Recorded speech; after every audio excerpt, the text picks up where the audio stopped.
So you and former Deputy Secretary of State Bill Burns were involved in some secret diplomacy with Iran about the nuclear deal before President Obama went public with the negotiations.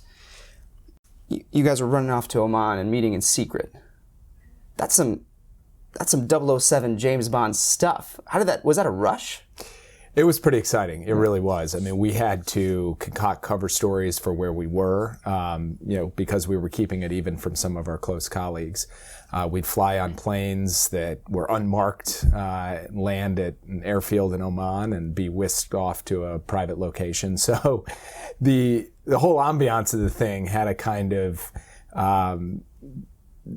cool feeling to it. But the issues were so serious and the stakes were so high that we couldn't dwell very long on the sense of excitement and adventure. We really had to get down to brass tacks and think about, okay, how are we going to cut a good deal? Where did you guys even meet? Would you meet in like coffee shops? Do they have coffee shops there? What was it? So we met in an officers' club on the beach outside of Muscat, which is the capital of Oman. And the officers' club was secluded, private, with high walls around it, and also nondescript. If you were driving along the road, you wouldn't even really notice that it was there.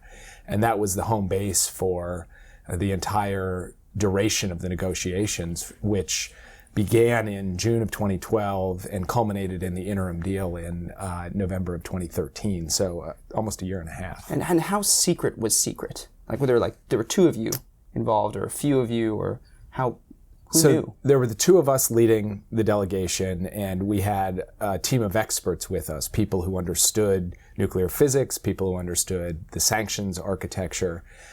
So our whole team was 5 or 6 people on the ground in Oman when we would go out. And then the other people read in were all of the most senior folks in the national security establishment, the president and vice president, secretary of state, a few key national security figures in the White House, and that was it. Did your family know where you were? No.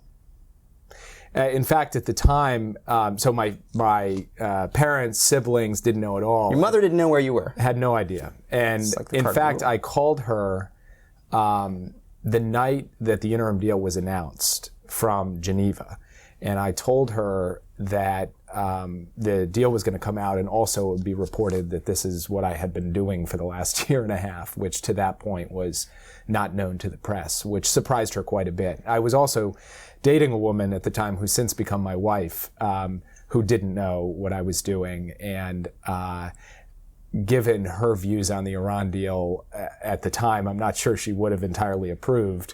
So Bill Burns and I would frequently reflect on what would happen when Maggie found out that we were in the midst of these negotiations. Did you get in trouble?